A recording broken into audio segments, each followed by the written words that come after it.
আমাদের সীমানা নির্ধারণ সংক্রান্ত শুনানি শেষে আমি তখন আপনাদেরকে বলেছিলাম যে আজকে আপনাদেরকে কিছু তথ্য দিব। সেই তথ্য ধারা সেই সম্পর্কে আমি আপনাদেরকে আমি জানাচ্ছি যে আপনারা জানেন যে মাননীয় প্রধান উপদেষ্টা দপ্তর থেকে আমাদের কাছে চিঠি দিয়ে জানানো হয়েছে যেন আগামী রমজানের আগে জাতীয় নির্বাচনের ব্যবস্থা করা হয়।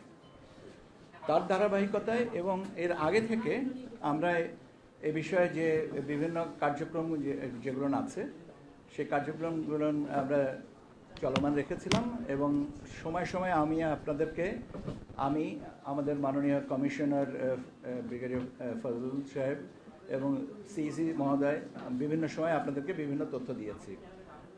এখন সম্মিলিতভাবে আমরা যেটা আপনাদেরকে আজকে জানাচ্ছি যে সেটা হচ্ছে যে আমাদের কর্মপরিকল্পনাটা কি। আমরা এই আগামী নির্বাচনকে সামনে রেখে, জাতীয় নির্বাচনকে সামনে রেখে আমাদের কর্মপরিকল্পনাটাকে আমরা মোটামুটিভাবে 24টা ভাগে ভাগ করে আমরা আমাদের কর্মপরিকল্পনাটা প্রস্তুত করেছি। এই কর্মপরিকল্পনাকে রেখেই আমরা অতীতেও যে কাজগুলো করেছি সেখানে এই কর্মপরিকল্পনার ভিতরে অন্তর্ভুক্ত আছে এবং আগামীতে যে কাজগুলো আমরা সেটা সম্পন্ন করব।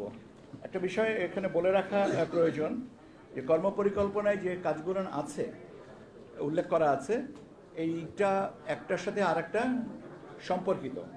কাজে কোনো ক্ষেত্রে দেখা যাবে যে একটা সম্পূর্ণ না হলে আরেকটা শুরু করতে পারছি না, আবার কিছু জিনিস আছে শুরু হয়েছে কিন্তু একটু বিরতি দিয়ে আরেকটা কাজের সাথে সম্পর্কিত হবে। কাজে এককভাবে একটা জিনিস শেষ হয়ে গেল বা একটা অংশ, এখানে সাউন্ড যদি ঠিক না থাকে তাহলে আমি কি আমার তো অপেক্ষা করা ছিল, তাহলে মাইক ছাড়াই কথা বলি।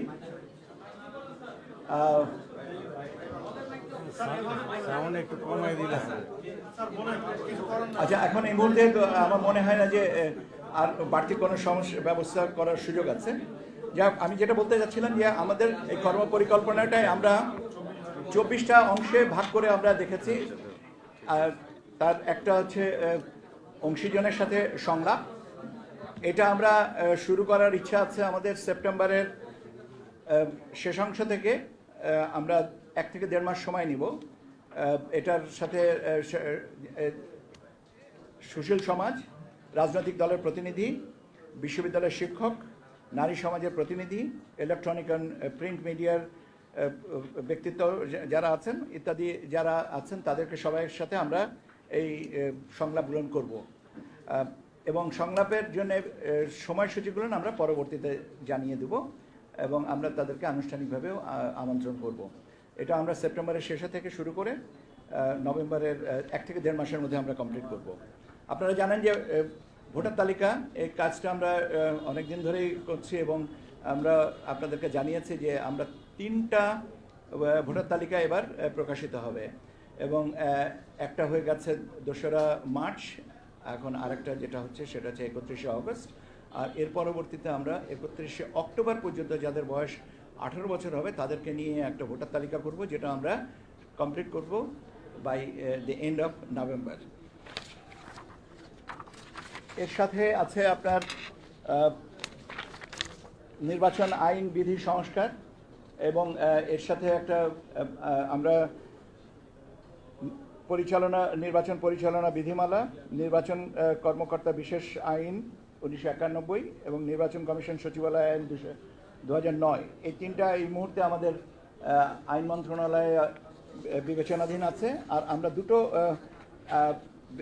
আইনের বিষয়, একটা বিধিমালা আর একটা আইনের খসড়া আমরা পাঠাবো, একটা আরপিও আর একটা হচ্ছে যে রাজনৈতিক দল ও প্রার্থীদের আচরণ বিধিমালা। এটা একটার সাথে আরেকটা পরস্পর অঙ্গাঙ্গিকভাবে জড়িত বিধায় এটা আমরা একসাথে পাঠাবো এবং আমরা আশা করছি আমরা আগামী সপ্তাহে এটাকে আইন মন্ত্রণালয়ে পাঠিয়ে দেবো, ভেটিং অ্যান্ড সাবসিকুয়েন্ট যে কাজগুলো আছে। নতুন রাজনৈতিক দলের নিবন্ধনের যে কার্যক্রম আপনারা জানেন যে আমরা মাঠ পর্যায়ে তথ্য যাচাইয়ের জন্য পাঠিয়েছি। কয়েকটা অলরেডি আমরা কিছু কিছু জায়গা থেকে পাচ্ছি এবং এটা চলমান থাকবে এবং আমরা আশা করছি যে এটা আমরা সেপ্টেম্বরের ভিতরে কমপ্লিট করতে পারবো। সেপ্টেম্বরের ভিতরে তথ্য পাওয়ার পরে আমরা বিজ্ঞপ্তি দিয়ে তারপরে এটার বাকি কাজগুলো কমপ্লিট করব। জাতীয় সংসদের নির্বাচনী এলাকার সীমানা নির্ধারণ সংক্রান্ত যে কাজগুলো আপনারা জানেন যে গতকাল পর্যন্ত আমরা শুনানি নিয়েছি এবং কালকেও আমরা শুনানি পরবর্তীতে আরও কিছু কাজ যেগুলো আছে যুক্তি পাল্টা যুক্তি এবং সেগুলো নিয়ে আলোচনা এবং এটা নিয়ে আজকেও আবার আমরা পরবর্তীতে বসবো।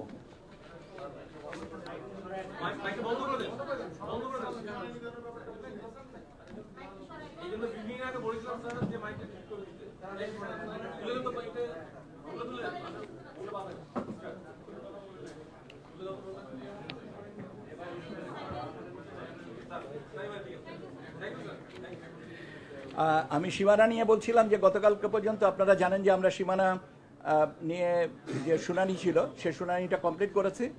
এখন শুনানি অন্তে যে তথ্য পর্যালোচনার পর্যায়টা চলছে এবং আমরা আশা করছি যত তাড়াতাড়ি পারা যায় আমরা এটা করব, কেননা সীমানার সাথে আরও অনেকগুলো জিনিস জড়িত আছে। তবে আমাদের মোটামুটিভাবে ধারণা যে আগামী 15ই সেপ্টেম্বরের ভিতরে এইগুলোকে চূড়ান্ত করতে পারবো এবং আপনার জিআইএসএ ম্যাপ এই জাতীয় যে কাজগুলো আছে সেগুলো আমরা 30শে সেপ্টেম্বরের ভিতরে কমপ্লিট করব। পর্যবেক্ষক এবং সাংবাদিক নীতিমালা নিয়ে আপনারা অলরেডি জানেন যে আমরা এটা প্রকাশ করেছি এবং কার্ডের নমুনা ইত্যাদি ইত্যাদি যে কাজ বিষয়গুলো আছে এটা আমরা over the period of time এটা কমপ্লিট করব। এর সাথে আপনাদের সাথেও একটা আলোচনার বিষয় আছে, সেটাও আমরা এর মধ্যে করব। এটাও আমরা সেপ্টেম্বরের ভিতরে চেষ্টা করব কমপ্লিট করতে। জি, আমি সেপ্টেম্বরের মধ্যে করতে। আচ্ছা, আমি আপনাদেরকে এই কাগজটা আমাদের যেটা আমি আপনাদেরকে একটা কপি দিয়ে যাব যাতে স্পষ্ট করে, কেন এটাতে অনেকগুলো ফ্যাক্টর তো একসাথে তো সব মুখস্থ করে বলাও মুশকিল এবং এটা ধারাবাহিকভাবে কাজে আমার মনে হয় যে আমি একটা না কয়েকটা কপি দেবো যাতে আপনাদের এই জন্য বুঝে নিতে বা আপনাদের পরবর্তীতে রিপোর্টিং করতে সুবিধা হয়।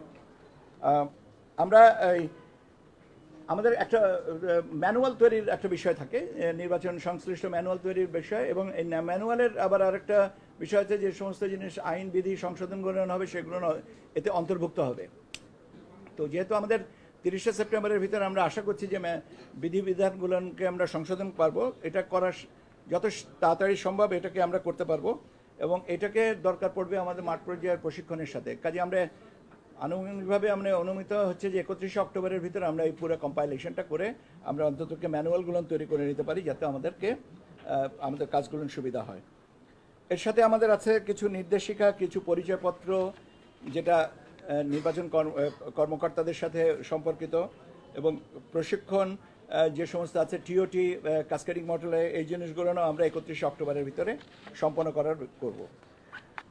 ব্যালট বক্স যেগুলো আছে আমাদের কিছু ব্যালট বক্স এবং তার ব্যবহারের উপযোগিতা কি পর্যায়ে আছে এগুলো অলরেডি আমরা যাচাই বাছাইয়ের জন্য আমরা মাঠ পর্যায়ে অনুরোধ করেছি এবং আমরা আশা করছি যে 30শে নভেম্বরের ভিতরে আমরা এই জিনিসটাকে কমপ্লিট করে বুঝতে পারবো যে আমাদের স্টক সাফিসিয়েন্ট আছে কিনা। আমাদের প্রাথমিক ধারণা যে আমাদের যে ব্যালট বক্স যতগুলো লাগবে আমাদের কাছে সেগুলো মজুদ আছে।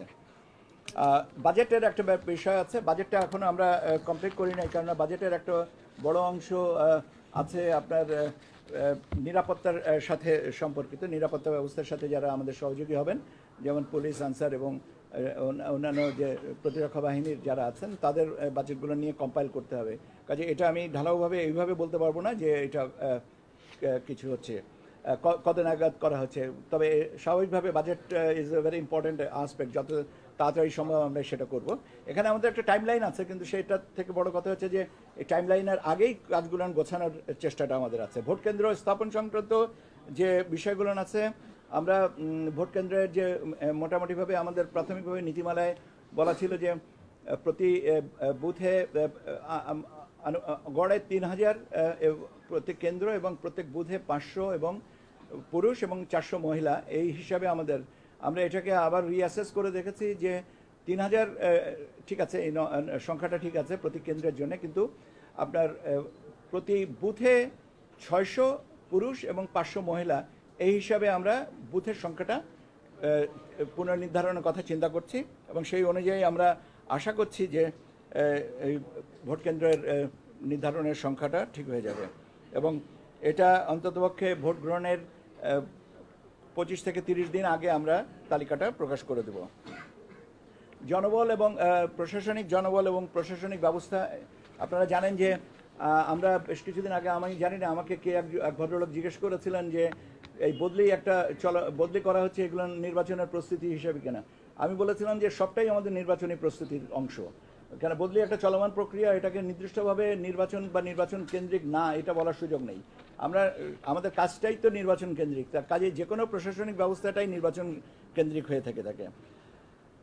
আইন শৃঙ্খলা বিষয়ক কার্যক্রম, এই জিনিসগুলো আমরা নির্বাচনের তফসিল ঘোষণার 15 দিন আগে থেকেই কমপ্লিট করার চেষ্টা করব এবং নির্বাচনের 2 সপ্তাহ পূর্বে আমরা কেন্দ্রীয় আইন শৃঙ্খলা সংক্রান্ত যে বৈঠকগুলো কমপ্লিট করব বলে আমাদের এটা। এখানে এবার একটা যেটা নতুন সংযোজন, সেটা হচ্ছে যে আইটি সাপোর্টেড পোস্টাল ব্যালট, আপনার আউট অফ কান্ট্রি ভোটিং এবং in country postal ballot voting, যারা দেশের অভ্যন্তরে আছেন এবং যারা দেশের বাইরে আছেন, বাংলাদেশি যারা ভোট দিতে চাচ্ছেন, সেরকম আমাদের একটা ব্যবস্থা এটা করা। এবং আমরা এই জিনিসটা একটা প্রজেক্ট এবং পরিকল্পনা কমিশনে আমাদের সহকর্মীদের প্রতি আন্তরিকভাবে কৃতজ্ঞতা যে তারা খুব অল্প সময়ে এই প্রজেক্টটাকে আমাদের ক্লিয়ার করে দিয়েছেন এবং আমরা প্রজেক্টের কাজ গতকালকেও আমরা এটার একটা ব্রিফিং শুনেছি এবং আমরা মনে হয় যে গতিতে আমরা আগাচ্ছি তাতে আমাদের যে লক্ষ্যমাত্রা ছিল যত তারিখে, তার আগে আমরা বোধহয় প্রজেক্টটাকে পাইলট রানে নিয়ে আসতে পারবো। মোট কথা হচ্ছে যে মোটা দাগে যেটা বলা যেতে পারে যে এবার প্রবাসীরা বাংলাদেশে যে বিদেশে আছেন, অবস্থান করছেন, তারা ভোট দেওয়ার সুযোগ পাবেন এবং সেই ব্যবস্থাটাই আমরা করছি। এটা পরে এই ওসিবি এবং ইন কান্ট্রি পোস্টাল ব্যালট সিস্টেমের উপরে আমরা নিয়মিতভাবে আপনাদেরকে আলাদাভাবে ব্রিফিং করব, কারণ এই জিনিসটা নতুনভাবে আমরা চেষ্টা করছি ইনকালকেট করতে এবং সেই কারণে আমার মনে হয় যে এটা ব্রিফিংটা নিয়মিত থাকলে আপনাদের জন্যও আমাদের পক্ষ হয়ে কাজ করার সুবিধা হবে। কাজে আমি এখানে বিস্তারিতটা বলবো না, আমরা বরং কালকে না হলে আগামী সপ্তাহে আপনাদেরকে আরেকটা ব্রিফিংয়ের ব্যবস্থা করব, যাতে overseas out of country voting নিয়ে বা ইন কান্ট্রি পোস্টাল ব্যালট ভোটিংয়ের নিয়ে আমরা কথা বলতে পারি। এর সাথে আর যে বিষয়গুলো আছে সেগুলো মোটামুটিভাবে আপনারা আমার থেকে বেশি পরিচিত। ভোটে কিভাবে আমরা রেজাল্ট মনিটরিংটা, রেজাল্ট ম্যানেজমেন্টটা কীভাবে হবে, প্রচারটা কীভাবে হবে, আমরা এখানে কোথায় কি ব্যবস্থাটা রাখবো, আপনাদের কিভাবে আপনাদের কতক্ষণ পরপর আমরা ব্রিফিং করব, এই জিনিসগুলো আছে আমাদের এখানে এই কর্মপরিকল্পনায়। কাজে এটা আমার মনে হয় না যে, এবং চেষ্টা করব। এর সাথে আরও কিছু আছে, যেমন কিছু আছে, যেমন আপনার কিছু আপনার এয়ার শর্ট লাগবে, দ্যাট ইজ হেলিকপ্টার সার্ভিস লাগবে, বিশেষ করে পার্বত্য অঞ্চলগুলোনে ভোট কেন্দ্রে মালামাল পৌঁছানো এবং ভোটের ফলাফলগুলো নিয়ে আসার জন্য। সেই ব্যবস্থাগুলো আমরা তফসিল ঘোষণার 8-10 দিন বা 15 দিন আগেই, আমরা 10 দিন বলেই, কিন্তু আমরা তারও আগে আমরা যদি পারি, আমরা নিয়মিতভাবে তাদের সাথে যোগাযোগ করে বিমান বাহিনী বা সেনাবাহিনী এবং অন্যান্য যে প্রতিরক্ষা বাহিনী যারা আছেন, যাদের এই ব্যবস্থাটা আছে, তাদের সাথে আমরা আলোচনা করব। এই হচ্ছে মোটা দাগে আপনাদের সাথে আমার তথ্য প্রদান, বা যেটা বলতে চেয়েছিলাম। আপনারা প্রায়ই আমার কাছে জিজ্ঞাসা করেন যে আমাদের কর্মপরিকল্পনাটা আমরা কবে দিব। তো এই কর্মপরিকল্পনাটা তো বাট এই কর্মপরিকল্পনায় বলে দিলাম আর সব কিছু হয়ে গেল তা তো না, এটা চলমান থাকবে। এর সাথে সংযোজন বিয়োজন হবে, বিয়োজন হবে না, কেননা নতুন পরিস্থিতিতে নতুন কাজ আসে এবং কাজগুলো এর সাথে আমরা সম্পূরক কাজ হিসেবে এরকে ব্যাখ্যা করে নেব। এই হচ্ছে আপনাদের সাথে আমার কথা। আমার মনে হয় যে অনেকগুলো প্রশ্ন আছে, কিন্তু আমার সবচেয়ে সবিনয় অনুরোধ থাকবে যে আমি আপনাদের কাছে কপিটা দিয়ে যাব, যাতে এই কপিতে আপনারা আপনাদের প্রশ্নের উত্তরগুলো না পাবেন। এরপরে যদি আমার লাগে আমি আপনাদের সাথে আবারও কথা বলার সুযোগ দেব। তফসিল সম্পর্কে যেটা আছে সেটা বলা হচ্ছে যে আমরা চেষ্টা করছি যে ভোট বলতে পারছি না, একটু সম্ভাব্য কেন আমি পুরোটাই বলেছি, সম্ভাব্য তো আর কিছু নেই। আপনি আপনি আপনি আপনি আপনার হিসাবটা আপনার কাছে, আমার হিসাব যেটা আমার থেকে বলার দরকার সুযোগ আছে আমি সেটা বলে দিচ্ছি। জনগণকে বোঝানোর জন্যই বলেছি। আমি 60 দিন কবে হবে? আপনি কি মনে করেছেন আপনার প্রশ্নের কারণটা আমি বুঝিনি? আপনাদেরকে ধন্যবাদ। আচ্ছা বলেন।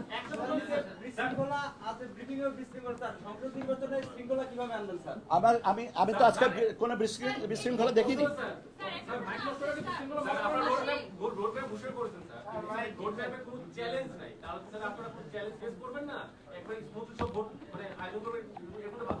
প্রতিটা জিনিসই চ্যালেঞ্জের।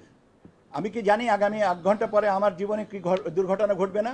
সে প্রত্যেকটা জিনিসই চ্যালেঞ্জের, এবং প্রত্যেকটা জিনিসকে মোকাবেলা করার জন্য মানসিক প্রস্তুতি থাকতে হবে। এটাই হচ্ছে দৃঢ়তা, এবং এটাই আমরা চাই। আপনাদের দিক থেকে ওই সহযোগিতাটাই চাই। আপনারা যদি অনুমান করেন যে আগামীতে এই সমস্যাটা আছে, আপনারা আমাদেরকে বলেন, আমরা সেই ব্যবস্থা নিব। কিন্তু আমি না জেনে বাতাসের সাথে তলোয়ার চালানো যায় না।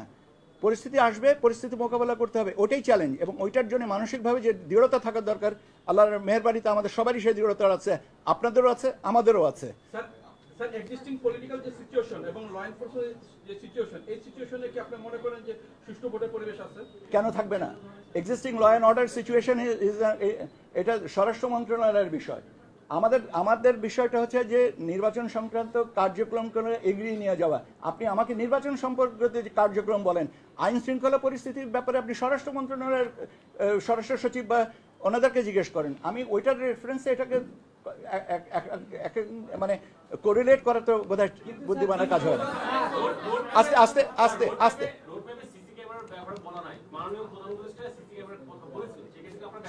সিসি ক্যামেরার বিষয়টা বডি ক্যামেরার বিষয়টা এটা নির্ভর করতেছে তো স্বরাষ্ট্র মন্ত্রণালয়ের অনুমানের উপরে। আমরা তো চাইবো যে সুষ্ঠু শান্তিপূর্ণভাবে ভোট গ্রহণ হোক, এবং ভোট মানুষ দিতে আসবেন স্বতঃস্ফূর্তভাবে আনন্দমুখের পরিস্থিতিতে। আমরা তার জন্যে অংশীজন হিসেবে যে স্বরাষ্ট্র মন্ত্রণালয় মনে করে যেটা করতে হবে অবশ্যই তারা করবে, এবং সেখানে আমাদের যা সহযোগিতা লাগবে আমরা করব।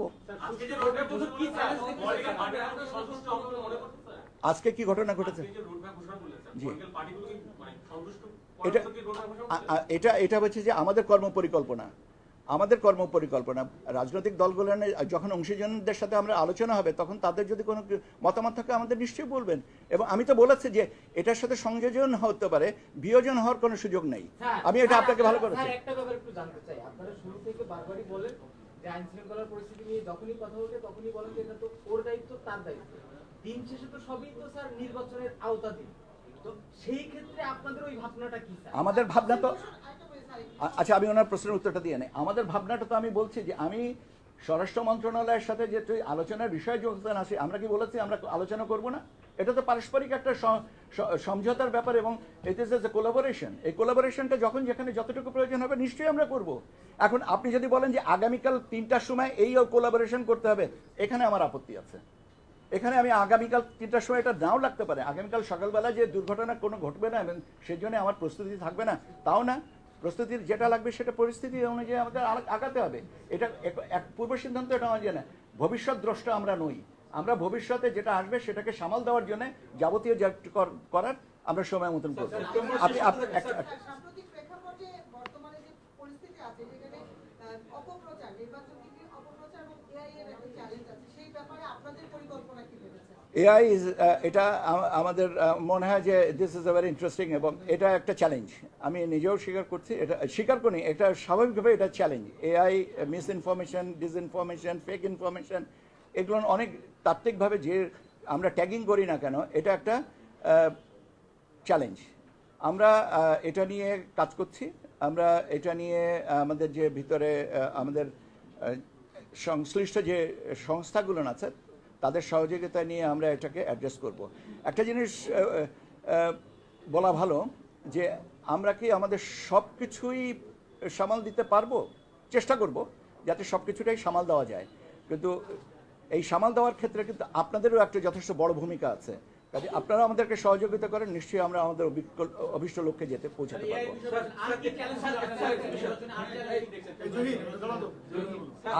আর চ্যালেঞ্জ হচ্ছে আপনি যে নিশ্চিন্তে ভোট দিতে যাচ্ছেন এবং আপনাকে আমরা উৎসাহিত করতে পারছে।